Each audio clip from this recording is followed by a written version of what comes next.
సకల స్తోత్రములకు పాత్రుడవు, సర్వోన్నతుడవు, సర్వాధికారివైన పరలోకమందున్న మా తండ్రి, మీ ఘనమైన శ్రేష్టమైన పరిశుద్ధమైన నామానికి, మా ప్రభువును మా రక్షకుడైన యేసుక్రీస్తు వారి పరిశుద్ధ నామమందు స్తోత్రములు, కృతజ్ఞత స్తోత్రాలు మీకు చెల్లించుకొనుచు, గడచిన కాలమంతటిలో నీ కృపచేత మహోన్నతమైన మీ దయా దృష్టి మా పైన నిలిపి మమ్మల్ని మీరు కాచి కాపాడి మరొక నూతనమైన ఆరాధన దినములకు చేర్చి మిమ్మల్ని స్తుతించి కీర్తించి మిమ్మల్ని ఆరాధించే గొప్ప ధన్యతను భాగ్యమును తండ్రి మా అందరికీ అనుగ్రహించినందుకు క్రీస్తు వారి పరిశుద్ధ నామమందు కృతజ్ఞత స్తోత్రాలు చెల్లించుకొనుచు తండ్రి, ఈ తరుణములో ప్రారంభముగా తొలి పలుకులుగా కొన్ని మాటలు సంఘముతో కలిసి పంచుకునే భాగ్యమును తండ్రి నాకు దయచేసినందుకు మీకు వందనాలు తెలియజేస్తూ,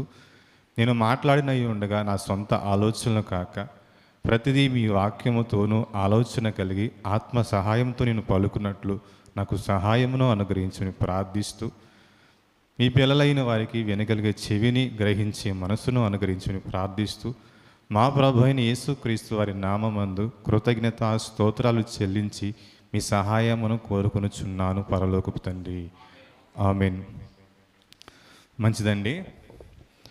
మరొకసారి కూడి వచ్చిన మీ అందరికీ మన ప్రభు అయిన యేసుక్రీస్తు వారి నామ వందనాలు తెలియజేస్తూ, గడిచిన దినముల్లో మనము సంఘ క్షేమాభివృద్ధి గురించిన అనేకమైన పాఠములను, అనేకమైన మాటలను దైవ సేవకుల ద్వారా మనం వింటూ ఉన్నాం, నేర్చుకుంటూ ఉంటున్నాం. అలాగే సంఘము ఎలా ఉంటుందో, క్షేమాభివృద్ధి ఎలా ఉంటే క్షేమాభివృద్ధి కలిగి ఉంటుందో, సంఘ క్షేమాభివృద్ధి చెందడానికి అనేకమైన చాలా విషయాలు ఉన్నాయి. అలాగే సంఘ క్షేమాభివృద్ధి చెందడానికి మరొక విషయాన్ని మనం ఈరోజు ఆలోచిద్దాం. ప్రభునందు దేవునికి ప్రియులారా, ప్రారంభంలో క్రీస్తు శకము మొట్టమొదటిగా స్థాపించబడిన సంఘము, అటువంటి సంఘము నేటు మన ముందు కనిపించటం లేదు, కరువైపోతుంది. వారు ఎటువంటి లక్షణాలు కలిగి ప్రారంభంలో వాళ్ళు ఎలా బ్రతికారో అటువంటి లక్షణాలు కలిగిన సంఘముగా ఈరోజు మనము కనిపించటలేము, కరువైపోతుంది. ఎందుకు కరువైపోతుంది? ఎందుకు సంఘము క్షేమాభివృద్ధి చెందట్లేదు? సంఘము ఆత్మీయంగా ఎందుకు ఫలించట్లేదు? సంఘము ఎందుకు విస్తరించట్లే అంటే మనలో ఏదో లోటు ఉంది, ఏదో లోపం ఉంది. పుట్టిన బిడ్డ గనక ఆ బిడ్డ నెలలు గడుస్తున్న, సంవత్సరాలు గడుస్తూ ఉన్న బిడ్డ ఆహారం అయితే తింటున్నాడు, కానీ ఆ బిడ్డ ఎదగట్లేదంటే ఏదో లోపం ఉంది. ఏదో ఆ బిడ్డ ఎదగపోవడం కారణం ఏదో ఉంది. అదైతే ఎలాగో ఉందో మనము కూడా సంఘము ఆత్మీయంగా క్షేమాభివృద్ధి చెందకపోవడానికి మనకు కూడా ఒక లోపం ఉంది. ఏంటి ఆ లోపం అని మనం ఆలోచించగలిగితే, క్రీస్తు శకము మొదటి శతాబ్దంలో స్థాపించబడిన సంఘములో వారిలో ఉన్నది మనలో నేటి కాలంలో అది కనిపించట్లేదు.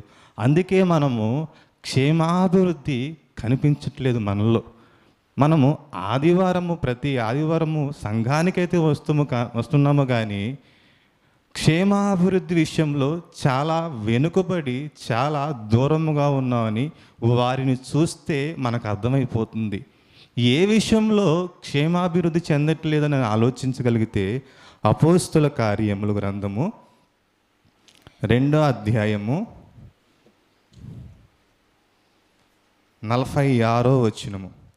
అపోస్తుల కార్యముల గ్రంథము 2వ అధ్యాయము 46వ వచనము. మరియు వారు ఏక మనస్కులై ప్రతిదినము దేవాలయములో తప్పక కూడుకొనుచు, ఇంటింటా రొట్టె విరుచు, దేవుణ్ణి స్తుతించుచు,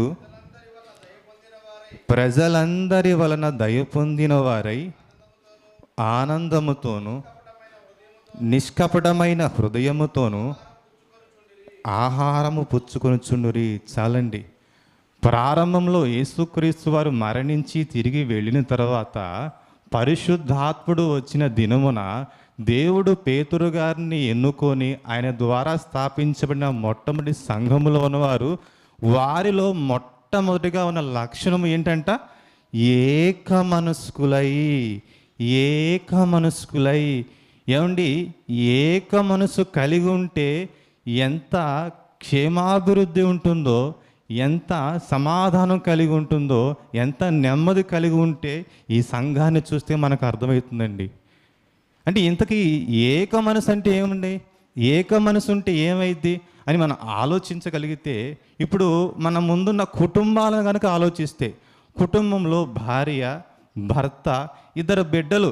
ఆ కుటుంబంలో భర్త మాట భార్య విన్నప్పుడు, అలాగే భార్య మాట భర్త విన్నప్పుడు, భర్త భార్యతో మన కుటుంబంలో ఈ విషయము లోపంగా ఉంది, పలానా దాంట్లో మనం ఇబ్బంది పడుతున్నాం, ఇలా చేద్దామని భర్త భార్యతో పంచుకున్నప్పుడు సరేనండి అలాగే చేద్దామండి అని అన్నప్పుడు ఎలా ఉంటుంది?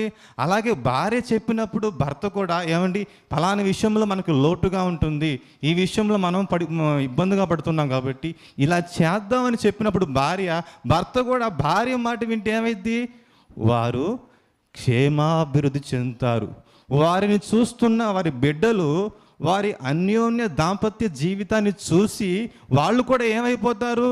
తల్లిదండ్రులు కలిగి ఉన్న ఒకరి మాట ఒకరు వింటూ ఉంటే, ఏక మనసు వాళ్ళు కలిగి ఉంటుంటే, వారి బిడ్డలు కూడా తల్లిదండ్రులను గౌరవించి ప్రేమించి వారికి లోబడతారు. వీరిలో ఏం కనబడుతుంది? వారి కుటుంబం క్షేమాభివృద్ధి చెందడానికి ఏమబడుతుంది? వారిలో ఏక మనసు కనబడుతుంది. అలాగే ఒక వ్యాపార సంస్థను కూడా మనం ఆలోచించగలిగితే, వ్యాపార సంస్థలో కూడా 2-3 పార్ట్నర్లు ఉంటారు. వ్యాపారం ఎక్కడైనా అభివృద్ధి కావట్లేదు అనుకోండి, వాళ్ళు ఆ వ్యాపారంలో ఉన్న పార్ట్నర్లు కలిసి పలానా చోట పలానా విషయంలో లోపం జరుగుతుంది కనుకని వాళ్ళు సమావేశం అయ్యి కూడుకొని వాళ్ళల్లో ఎవరో ఒకళ్ళు వెనకబడి పలానాది చేద్దాం, పలానా ఈ విషయంలో మనం ఆఫర్లు ఇద్దాం, మన వ్యాపారం అభివృద్ధి చెందాలంటే ఫలానా విషయంలో కొన్ని ఆఫర్స్ ఇద్దాం, కొన్ని విషయాలు కలిసి చేద్దాం అన్నప్పుడు ఏమైద్ది? వారందరూ అతని మాట విన్నప్పుడు ఏమైద్ది? వాళ్ళంతా ఏకమై ఆ వ్యాపారం కూడా అభివృద్ధి చెందుతూ ఉంటుంది. అయితే ఈ వ్యాపారంలో పార్ట్నర్లు మిగతా వాళ్ళు కూడా, నువ్వు మాకు చెప్పేది ఏంది? మేము డబ్బులు పెట్టాం, నువ్వు ఎంత పెట్టావు, మేము ఎంత పెట్టాం అంటే ఏమైతే వ్యాపారము తునాతునకులుగా మొక్కలైపోయే అవకాశం ఉంటుంది. అలాగే భార్యాభర్తల కుటుంబంలో కూడా, నువ్వు నాకేం చెప్పావులే, ముందు నీ పని చూసుకొని భార్య భర్తను అన్నప్పుడు, భర్త భార్యను అన్నప్పుడు ఆ కుటుంబంలో క్షేమాభివృద్ధి ఉంటుందా? ఉండదు. కుటుంబం అభివృద్ధి చెందుతుందంటే, వ్యాపారము అభివృద్ధి చెందుతుందంటే వాళ్ళల్లో ఏముంది? ఏక మనసుంది. ఒకే మాట మీద వాళ్ళు కలిగి నడుచుకోవడం వల్ల కుటుంబము క్షేమాభివృద్ధి చెందుతుంది, వ్యాపారము అభివృద్ధి చెందుతుంది. ఇలా ఆలోచిస్తే సంఘము కూడా ఏం కలిగి ఉండాలంట? ఏక మనస్కులై. ఏమండి, ఈ మాట మనం చాలా ఆలోచించగలిగితే, ఏక మనసు లేనిది ఏమీ చేయలేమండి. ఏక మనసు లేనిది ఏమీ చేయలేము. వాళ్ళు ఏక మనసు కలిగి ఉన్నారు కాబట్టి, చదవండి ఆ వచనము. మరియు వారు ఏక మనస్కులై ప్రతి దినము దేవాలయములో కూడుకొనుచు ఇంటింట రొట్టె విరుచుచు. ప్రతి దినము వారు దేవాలయంలో కూడుకొని దేవాలయంలో ఆరాధన చేసుకుని, దేవాలయంలో దేవుని మాటలు విని, అది మాత్రమే కాకుండా మరలా ఏం చేస్తున్నారంట? ప్రతి ఇంట కూడుకుంటున్నారు. ఎందుకు కూడుకుంటున్నారు? ఏ కుటుంబంలో ఒకరు రక్షించబడ్డా మిగతా వాళ్ళు ఎవరైతే రక్షించబడలేదో వారికి సువార్త ప్రకటించడానికి, అలాగే వాళ్ళు ఆత్మీయంగా బలపడడానికి మరి కాసేపు మరలా కూడుకుంటున్నారంట. నేడు మనము కూడా దేవుడు అంటే యేసుక్రీస్తు వారు స్వరక్తమిచ్చిన సంఘముగా ఉన్న మనము కూడా ఏక మనసు కలిగి మనం ఉంటున్నామా ఈరోజు?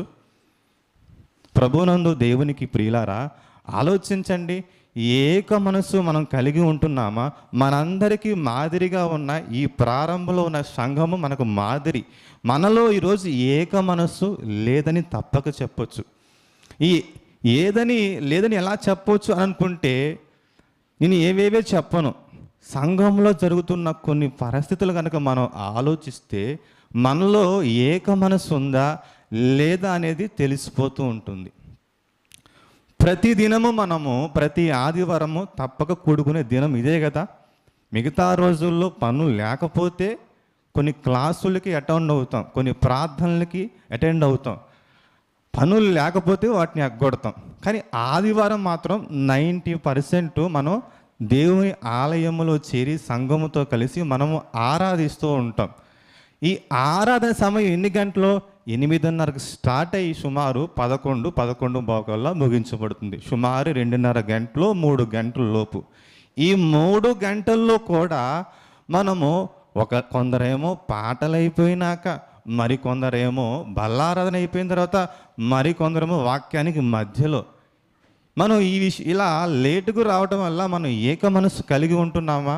ఈ విషయాన్ని కాదండి, ఇంకొంచెం ముందుకు వెళితే దైవజనులు వాక్యం చెప్పిన తర్వాత ఆశీర్వాదము ఇచ్చి ఈవకు తరికే ఆమెను ఎప్పుడైతే అంటాడో వెంటనే బైబిల్ టకటక మూసేసి పరిగెత్తుకుని వెళ్ళిపోతారండి. ఏమండి, సినిమా హాల్కి వెళ్ళినట్టు సినిమా చూసి అయిపోయిన తర్వాత ఎలాగైతే గబగబ పరిగెత్తారో, సంఘానికి వచ్చిన మనం కూడా సంఘము ఆశీర్వాదం అయిపోగలే వెంటనే గబగబ పరిగెత్తుకు వెళ్ళిపోతామండి. ఏంటండి వాళ్ళకి మనకున్న తేడా ఏంటండి? ఆరాధన అయిపోయిన తర్వాత అందరము స్త్రీలేమో స్త్రీల దగ్గర, పురుషులేమో పురుషుల దగ్గర కూడుకొని ఒకరినొకరిని ఏ రోజైనా ఆత్మీయ జీవితము ఎలాగుంది, దేవుడు మన జీవితంలో చేసిన మీ కుటుంబంలో దేవుడు ఎటువంటి గొప్ప కార్యాలు చేశారని ఏ రోజైనా సహోదరులను అడిగారా? అయ్యా, ఆత్మీయ జీవితంలో ఎలాగున్నావు, కుటుంబం బాగుందా, ప్రార్థన చేసుకుంటున్నారా, వాక్యం చదువుకుంటున్నారా, ఎలాగుంటున్నారు, తప్పిపోతున్నారా, బాగుంటున్నారా అని పురుషులు కానీ స్త్రీలు కానీ ఏ రోజైనా మనం ఇలా మాట్లాడుకున్నావా? ఎక్కడ మాట్లాడిందండి? ప్రార్థన అయిపోవడం ఆలస్యం, ప్రశ్నలు ఉన్నా కానీ పరిగెత్తుకుంటూ వెళ్ళిపోతూ ఉన్నారు. మరి ఇలా వెళ్ళిపోవడం వల్ల మనలో ఏక మనసు ఉందా? ఏక మనస్సు లేదండి. ప్రారంభంలో ఉన్న సంఘము వారు చూడండి, ఏక మనస్సు కలిగి దేవాలయంలో కూడుకుంటున్నారు. దేవాలయంలో ఆరాధన అయిపోయిన తర్వాత మరలా ఇంటికి వెళ్ళి ఇంటింట కూడి మరలా రొట్టె విరుచుచు రక్షణ పొందుకున్న వారైతే దేవుని మాటల చేత బలపడపడుచున్నారు. రక్షణ లేని వారైతే వారికి మరలా సువార్త ప్రకటించబడి వాళ్ళు రక్షణలోకి చేర్చబడుతున్నారు. కానీ మనము ఈ వాక్యం తెలుసుకుంటున్నాం, మనము కూడా ఏం చేస్తున్నాము? వారి వలె ప్రవర్తించట్లేదు. మనలో ఏం కొదువుగా ఉంది? ఏక మనస్సు లేదు.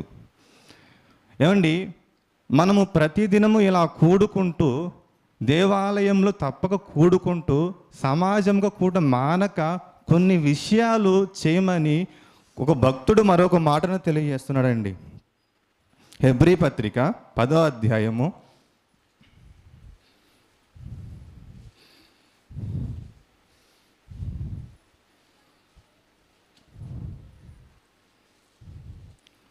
24-25 కలిసి ఉంటుందండి. కొందరు మానుకొనుచున్నట్టుగా, అక్కడి నుంచి కొందరు మానుకొనుచున్నట్టుగా సమాజముగా కూట మానక ఒకరికొకడు హెచ్చరించుచు. ఏం చేయాలంట? సమాజముగా కూట మానకూడదంట. ప్రతి ఆదివారము మనం తప్పక దేవాలయంలో కూడుకుంటూ ఆరాధన అయిపోయిన తర్వాత, రెండవ ప్రసంగం అయిపోయిన తర్వాత మరలా ఏం చేయాలి? హెచ్చరించుకొనొచ్చు. ఏమని హెచ్చరించాలి? ఆత్మీయ జీవితంలో ఎలా ఉన్నాము? దిగజారిపోయామా? దినదినము ఆత్మీయంగా బలపడుతున్నామా? పలానా చోట కొంతమందిని సువార్త ప్రకటించాను, వారు రక్షించబడ్డారు, ఇగో నేను సువార్త ప్రకటించబడట్లేదని ఏ రోజైనా ఒకరినొకరిని కలుసుకొని ఆత్మీయంగా మాట్లాడుకున్నావా? లేదండి. ఎప్పుడెప్పుడు వెళ్ళిపోదామా, ఎప్పుడెప్పుడు ముగిస్తాడా, ఎప్పుడెప్పుడు అయిపోతుందని మన ఆలోచనలు ఉంటాయి. కానీ సంఘముతో కలిసి, సంఘములో కలిసి ఉంటూ, సంఘమును గుర్చిన విన్న మాటలను గురించి ఒకరినొకరు చెప్పుకుంటూ దేవుని మాటల చేత మనం పురికొల్పబడాలి. ఈరోజు అలా ఉండట్లేదు. ఏమైపోతుంది? అలా చెప్పండి పాస్టర్ గారి వాక్యం, ఇలా చెప్పండి వాక్యం అని టైటిల్స్ ఇచ్చేవాళ్ళుగా ఉన్నారు. కానీ విన్న మాటల ప్రకారంగా పాటించేవాళ్ళు చాలా అరుదుగా ఉండిపోతున్నాం.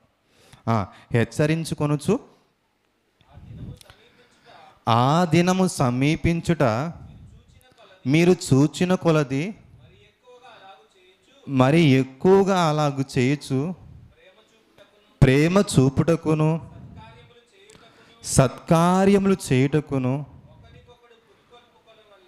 పురికొల్పవాలని ఆలోచించము. ఆ దినము సమీపించే కొలది. ఏ దినము?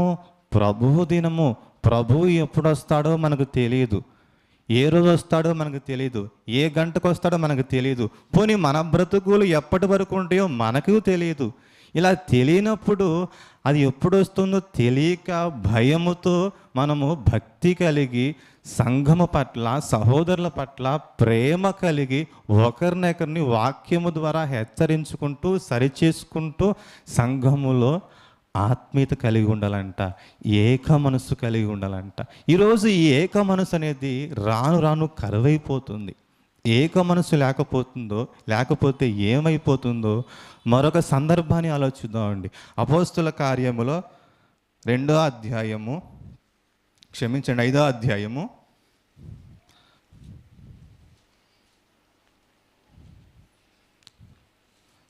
మొదటి నుంచి అండి. అపోస్తుల కార్యములు 5వ అధ్యాయము మొదటి నుంచి. అననీయ అనే ఒక మనుష్యుడు భార్య అయిన సప్పీరాతో ఏకమై పొలం అమ్మాను. ఏమారంట? వాళ్ళిద్దరూ ఏక మనసు కలిగి వారికి ఉన్న పొలాన్ని అమ్మారంట. తర్వాత భార్య ఎరుకనే వాడు దాని వెలలో కొంత దాచుకొని కొంత తెచ్చి అపోస్తుల పాదముల యొద్ద పెట్టాను. అననీయ సపీర అనే భార్య భర్తలు ఇద్దరు ఏక మనసు కలిగి ఏ విషయంలో? పొలము అమ్మే విషయంలో ఏకమైవి. అలాగే వచ్చిన దాంట్లో కొంత దాచిపెట్టుకొని కొంత ఇవ్వడానికి ఏకమయ్యారు. కానీ సంఘము ఇచ్చినట్లుగా వీళ్ళు ఇవ్వలేదండి. సంఘము ఎలా ఇచ్చిందో మరొక చూడండి, 4వ అధ్యాయము 33వ వచనము. ఇదియుగాక అపోస్తులు బహుబలముగా ప్రభు అయిన యేసు పునరుద్ధానమును గూర్చి సాక్ష్యం ఇచ్చిరి. దైవ కృప అందరి యందు అధికముగా ఉండెను. ఈ మాట చాలా ఆలోచించండి.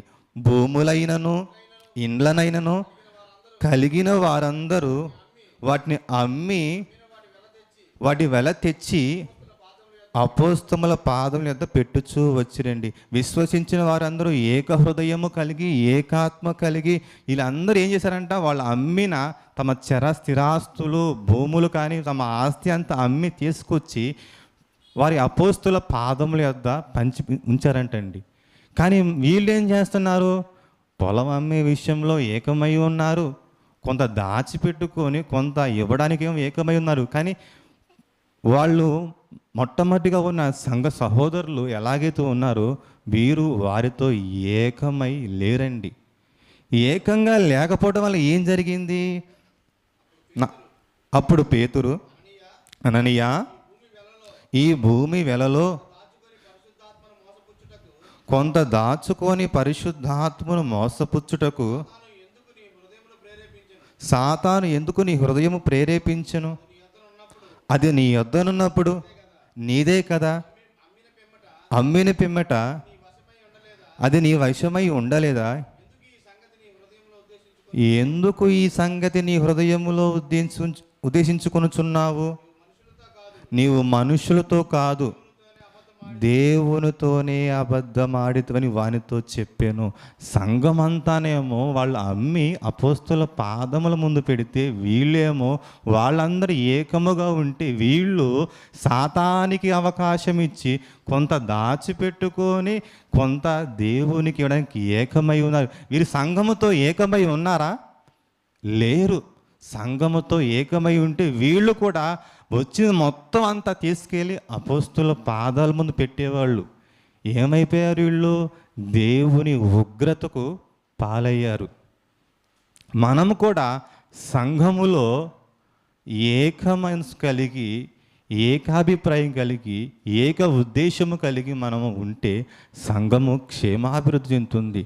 సంఘంలో ఉన్న కొన్ని కార్యక్రమాలను అందరము కలిసి చేపట్టగలిగి, ఇదిగో ఈ విషయాన్ని ఇలా చేద్దాం, ఈ పని ఇలా చేద్దాం అని ఆలోచన కలిగి ఒకే మనసు కలిగి చేస్తే సంఘము రోజు రోజుకి డెవలప్ అవుతూ ఉంటుంది, అభివృద్ధి అవుతుంది. ఎక్కడవుతుందండి? మనలో మనకే ప్రేమ అనురాగాలు లేవు, మనలో ఐకమత్యము లేదు. ఈయన ఒకటంటే ఆయన 4 అంటాడు, ఏమో 2 అంటే ఆమె 6 అంటుంది. ఇలా ఒకరినొకరిని విమర్శించుకునే వాళ్ళుగా ఉన్నావు. కానీ మనలో ఏక మనసు ఎక్కడుందండి? ఏక మనసు రావాలంటే మనలో కొన్ని తొలగిపోవాలి. ఏం తొలగిపోవాలి? సమస్త కల్మషమును, విర్రవీచిన దుష్టత్వమును, గర్వమును, అహంకారం ఇవన్నీ తొలగిపోవాలి. బయటికి ఇవి కనిపించకపోవచ్చు, లోపల మనలో ఉంటాయి. ఇవి లేనప్పుడే మనలో ఏక మనసు కలిగి ఉంటామండి. ఏక మనసు కలగాలంటే మొదటగా మనలో ఏం కలగాలని చెప్తున్నాడు భక్తుడు, మరొక భక్తుడు. ఫిలిప్పీ పత్రిక 2వ అధ్యాయము 2వ వచనము. ఫిలిప్పీలకు పత్రిక 2వ అధ్యాయము 2వ వచనము.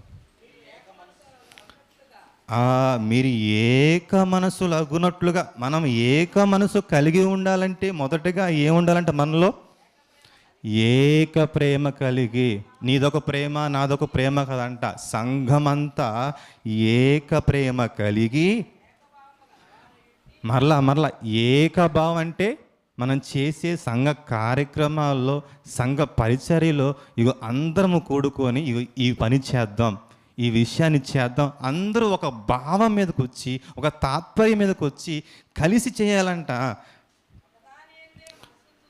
ఒకదాని యందే మనస్సుంచుచు నా సంతోషమును సంపూర్ణము చేయడి. అండి, మన సంతోషం ఎక్కడండి? పరలోకములో. ఆ పరలోకంలో ఉన్న సంతోషాన్ని మనం పొందుకోవాలంటే భూమి మీద మనం సంపూర్ణం చేయాలంట. ఎలా? ఏక మనసు కలిగి ఉండాలంటే ఏం కలిగి అంటే మొట్టమొదటిగా ప్రేమ కలిగి ఉండాలంట. తర్వాత ఏకభావము గలవారముగా ఉంది.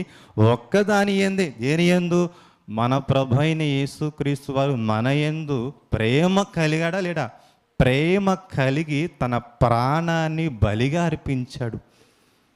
మన పాప శిక్షను ఆయన భరించి మన నిమిత్తం చనిపోయి మనకు గొప్ప రక్షణను ఆయన కలుగజేశాడు. ఈ గొప్ప రక్షణ యందు, పరలోకమని గురి యందు మనస్సుంచుచు మనము సంతోషం కోసం పరిపూర్ణం కావాలంట. ఈ ప్రేమ అన్నిటికంటే శ్రేష్టమవుతుంది. జ్ఞానము చివరికి నిరర్ధమవుతుంది, కానీ ప్రేమ మాత్రము శాశ్వతంగా ఉంటుందని కొరింథీ పత్రికలో మనం విన్నాం. ప్రేమ గురించి, ప్రేమ లేనివాడైతే ప్రేమ లేనివాడు నా వాడు కాడని మరొక మాట యోహాను గారు చెప్తున్నారండి. యోహాను గారు రాసిన మొదటి పత్రిక 4వ అధ్యాయము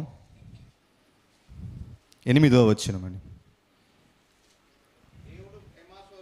దేవుడు ప్రేమాస్వరూపి, ప్రేమ లేనివాడు దేవుణ్ణి ఎరుగడు. మనము ఆయన ద్వారా జీవించినట్లు దేవుడు తన అద్వితీయ కుమారుని లోకంలో పంపెను. దీని వలన దేవుడు మన యందుంచిన ప్రేమ ప్రత్యక్షపరచబడను. ఏమండి, దేవుని ప్రేమ లేకపోతే మనం అంట ఆయన వారము కావంట. ప్రేమ కలిగి ఉంటే ఎదుటి వాళ్ళు ఏమైనా మనం అన్నా కానీ, ఎదుటి వాళ్ళు మమ్మల్ని తిట్టినా కానీ, దూషించినా కానీ మనం ప్రేమ కలిగి ఉంటే జయించగలుగుతాం. ప్రేమ లేకపోతే ఏమైంది? మరలా తిరిగి 4 వడ్డించడానికి ముందుకుంటాం. ప్రేమ అనేకమైన పాపములను కప్పుతుందంట. అన్నిటికన్నా శ్రేష్టమైందే ప్రేమ. ఇలా ఆలోచించుకుంటూ పోతే మనలో ఏక మనసు కలిగి ఉండాలంటే మొదటిగా కొన్ని తొలగిపోవాలి. అవి తొలగిపోయినప్పుడే మనలో ప్రేమ వస్తుంది. ప్రేమతో పాటు ఏక మనసు వస్తుందండి. ఇలా ఆలోచించుకుంటూ పోతే చాలా ఉంటాయండి. ఏమండి, మనల్ని పరలోకము చేర్చడానికి మన తండ్రి అయిన దేవుడు, మన ప్రభు అయిన యేసుక్రీస్తు వారు కూడా ఏకమై ఉన్నారంట. వారు ఏకమై ఉన్నారు కాబట్టి మనం ఈరోజు సంఘముగా, సమాజముగా కూడుకొని పరిశుద్ధులుగాను దేవుని రక్షణ మార్గంలో నిలవగలిగి ఉన్నాం. వారు ఏకము లేకపోతే మన పరిస్థితి నరకమనే దిక్కు, నరకమే మనకు శిక్ష తప్పదు. అలాంటిది వాళ్ళు మనము చెడిపోయినా కానీ మనల్ని బాగు చేయటానికి ఏక మనసు కలిగి ఉన్నారంట. ఏమని? తండ్రి పరలోకమందున్న యేసుక్రీస్తు వారిని ఈ లోకానికి పంపించే ముందు, నాయన మన పిల్లలు చెడిపోయారయ్యా, మన పిల్లలను అలా రక్షించాలంటే నువ్వు భూమి మీదకి వెళ్ళాలి. భూమి మీదకి వెళ్తున్న నువ్వు ధనవంతుడుగా ఉండవు, దరిద్రమైన బ్రతుకుతావు, ఒక పేదవారి కుటుంబంలో జన్మిస్తావు. నీవు పుట్టిన పుట్టుక ఎంత అది దరిద్రమైన బ్రతుకంటే భూమి మీద ఎవరికి లేని బ్రతుకు నీకు ఉంటుంది అంటే, ఓకే తండ్రి వెళతాను, నువ్వు చెప్పిన మాట వింటాను, నువ్వు చెప్పింది చేస్తాను, నువ్వు ఏదైతే చెప్పావో అది చేస్తానని అక్కడ ఒప్పుకొని ఈ లోకానికి వచ్చారండి. ఈ లోకానికి రావడం వల్ల వారి మధ్యలో ఏముంది? ఏక మనసు ఉంది. ఏక మనసు ఉండడం కల్లా ఈరోజు మనం రక్షణ మార్గంలోకి వచ్చున్నాం. ఇలా వచ్చిన మనల్ని పరలోకములో వారితో ఏకముగా కూర్చోబెట్టాలని యేసుక్రీస్తు వారికి తండ్రికి ప్రార్థన చేస్తూ ఏమని పలుకుతున్నాడు చూడండి. యోహాను సువార్త 17వ అధ్యాయము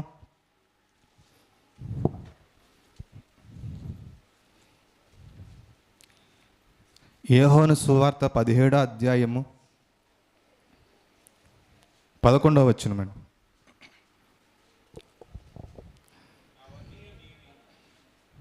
నేనింకను వారి యందు, నేనిక లోకములో, తండ్రికి యేసుక్రీస్తు ప్రార్థన చేస్తూ, నేనికను లోకములో ఉండను కానీ వీరు లోకములో ఉన్నారు, నేను నీ వద్దకు వచ్చుచున్నాను. పరిశుద్ధుడు అయిన తండ్రి, మనము ఏకమై ఉన్నలాగున అయ్యా, నువ్వు చెప్పిన పని నేను సంపూర్ణంగా నెరవేర్చి నీతో పరలోకంలో నేను కలిసి ఏకముగా ఉంటాను. ఇగో గనక ఆ తర్వాత ఇదిగో వారును ఏకమై ఉన్నట్లు నీవు నాకు అనుగ్రహించిన నీ నామమందు వారిని కాపాడుమని యేసుక్రీస్తు వారు తండ్రికి ప్రార్థన చేస్తున్నారండి. ఎవరిని? దేవునికి దూరస్తులుగా ఉండి మనము దేవుని ఆలోచనల చొప్పున నడవక దేవునికి విరోధముగా ఉన్న మనల్ని రక్షించడానికి, మనల్ని రక్షించి పరలోకమందు ఆ పరిశుద్ధుడైన మహోన్నతుడైన దేవునితో, మన ప్రభు అయిన యేసుక్రీస్తు వారితో మనము కూడా అక్కడ ఏకమై ఉండాలని యేసుక్రీస్తు వారు తండ్రికి ప్రార్థన చేస్తున్నారండి. ఏమండి, ఏ రోజైనా మనము కూడా సంఘము గురించి, సంఘము ప్రతి ఒక్కరూ అందరూ మారాలి, ఏ ఒక్కరు నరకానికి వెళ్ళిపోకూడదు, సంఘం అంతా క్షేమాభివృద్ధి కలిగి ఉండాలి, నరకానికి వెళ్ళిపోకూడదని ఏ రోజైనా సంఘమును గురించి మీ వ్యక్తిగత ప్రార్థనలో దేవునికి కన్నీరు విడిచుచు ప్రార్థన చేశారా? అది అక్కడ కుదరదండి. మనకు అన్నీ కుదురుతాయి. ఎందుకు? ఏక మనసు మనలో కనిపించట్లేదు. సంఘము పట్ల సంఘ కాపరికైన బాధ్యత, అధ్యక్షులకైన బాధ్యత, సంఘంలో ఉన్న విశ్వాసికి బాధ్యత లేదు. సంఘం పట్ల ప్రేమ కలిగి, ప్రేమ లేకపోవడం కారణం మనస్సు లేదు. రావడానికి వస్తున్నాము, వెంటనే వెళ్ళిపోవడానికి సిద్ధపడుతున్నాము, కానీ సంఘము పట్ల, సంఘంలో ఉన్న ప్రతి ఒక్కరూ ప్రతి ఒక్కరూ ఆత్మీయంగా ఎదగాలి, ప్రతి ఒక్కరు ఆత్మీయంగా బలపడాలి. దేవుడు ఇచ్చిన ఈ రక్షణ మార్గంలో ప్రతి ఒక్కరూ పరలోకం వెళ్ళాలని ఏ రోజు మనం కన్నీరు విడుచుచు ప్రార్థన చేస్తూ సంఘం పట్ల, సంఘ కార్యక్రమాల పట్ల, సంఘ మీటింగ్స్ పట్ల మనము ప్రార్థనా జీవితం కలిగి ఉన్నప్పుడు, సంఘ కార్యక్రమాల్లో మనం కలిగి ఉన్నప్పుడు మనకు ఏక మనసు వస్తుందండి. ఈరోజు మనలో ఏక మనసు లేకపోవడం కారణం ఇదంటే మనలో ప్రేమ లేదు, మనలో ఐక్యత లేదు.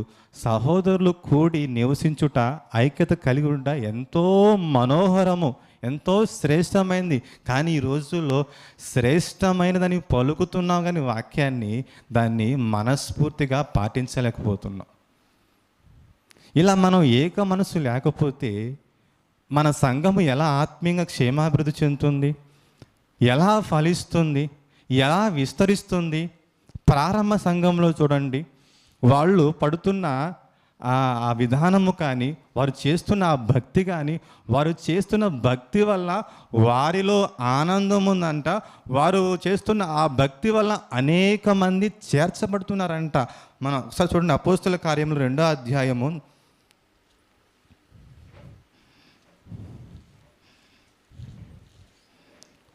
47వ వచనము. ఆనందముతోను నిష్కపటమైన హృదయముతోను ఆహారం పుచ్చుకొనుచుండురి, మరియు ప్రభు, ఈ మాట వినండి, ప్రభు రక్షణ పొందుచున్న వారిని అనుదినము వారితో చేర్చుచుండెను. ఏమండి, బాప్తిసము పొంది క్రీస్తు ప్రభువుని నమ్మి ప్రభువులోకి వచ్చిన మనము ఎన్ని ఆత్మలు రక్షించామండి? ఎంతమంది ఆత్మల పట్ల భారం కలిగి బాధ్యత కలిగి ఉన్నామండి? కాసేపట్లో ప్రభు రొట్టెలోను, ప్రభు శరీరంలోను, ఆయన సాదృశ్యమైన రొట్టెలోను ద్రాక్షారసాలు మనం చేయి వేస్తున్న మనకు పని ఉందని చెప్తుందిగా. ఆయన వచ్చే వరకు ఆయన మరణాన్ని ప్రచురించవాలని మనం ప్రతి ఆదివారం జ్ఞాపకం చేసుకుంటూ ఆయన త్యాగాన్ని జ్ఞాపకం చేసుకుంటూ ఉన్నాం.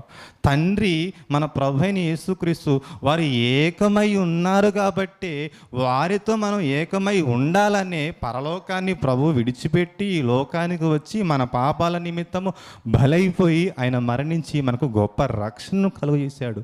మరి ఆ రక్షణ పొందుకున్న మనము ఎవరి పట్ల మనము భారం కలిగి ఉన్నాము, ఎవరిని రక్షించలేకపోతున్నామంటే ఈరోజు మనలో దేవుని ప్రేమ ఏక మనస్సు లేదండి. ఇది లేనంత కాలము మందిరానికి వస్తూనే ఉంటావు, పాటలు పాడుతూనే ఉంటావు, వాక్యం చెబుతూనే ఉంటావు, సంఘంలో పరిచర్లో ఉంటావు, కానీ దేవుడు అనుకున్న ఫలింపు, విస్తరింపు మనలో రాదండి. మనలో ఏక మనస్సు కలిగి ఉంటే అప్పుడు దేవుని ప్రేమ మనకు అర్థమవుతుంది. దేవుని ప్రేమ యందు మనకి ఇంకా ఏమేం చేయాలో, ఇంకా ముందుకు ఎలా వెళ్ళాలో అనేకమైన సంగతులు మనకు అర్థమవుతూ ఉంటాయి. ఆసక్తి కలిగిన కొలది మనము విస్తరిస్తూ ఉంటాం. ఆసక్తి లేకపోతే ఎక్కడ వేసిన గొంగలు అలా అక్కడ నిలిచిపోతూ ఉంటామండి. ప్రభునందు ప్రియమైన దేవుని వాళ్ళరా, మనందరము ఏక మనసు కలిగి ఉండాలి.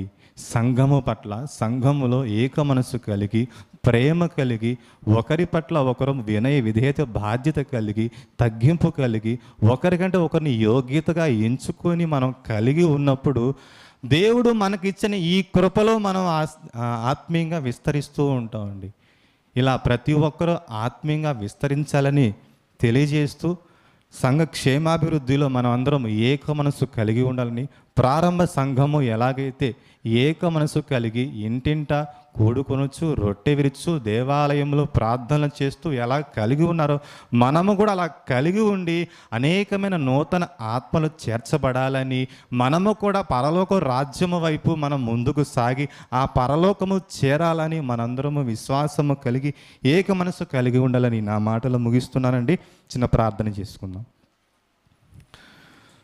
మహోన్నతుడు అయిన మా తండ్రి, ఘనుడా, గొప్పవాడ, పరిశుద్ధుడా, మీ ఘనమైన శ్రేష్టమైన పరిశుద్ధమైన నామానికి, క్రీస్తు యేసు వారి పరిశుద్ధ నామమందు కృతజ్ఞత స్తోత్రము తండ్రి మీకు చెల్లిస్తూ, తండ్రి మీ స్వరూపమందు మీ పోలిక చొప్పున మమ్మల్ని కలుగు చేసుకొని పరిశుద్ధులుగా, నిర్దోషులుగా నీ కొరకు బ్రతకమని ఈ లోకానికి పంపిస్తే ఈ లోకానికి వచ్చిన మేము నాయన నిన్ను మీరిచ్చిన పరిశుద్ధును పోగొట్టుకొని మరచిపోయి నాయన అపరాధులుగా పాపులుగా తీర్చబడి మీ న్యాయమైన తీర్పు నరకమైన శిక్షకు పాత్రులుగా మేము ఉండగా మరలా మా పైన అపారమైన ప్రేమ కలిగి నరకానికి వెళ్ళిపోకూడదని మా పట్ల ప్రేమ కలిగి మీ కుమారుడైన యేసుక్రీస్తు వారిని ఈ లోకానికి పంపించి మీరు ఏకమై ఉన్నలాగున మేము మీతో కూడా ఏకమై ఉండాలని పరలోకంలో మమ్మల్ని కూర్చోబెట్టాలని మీరు ఏక మనసు కలిగి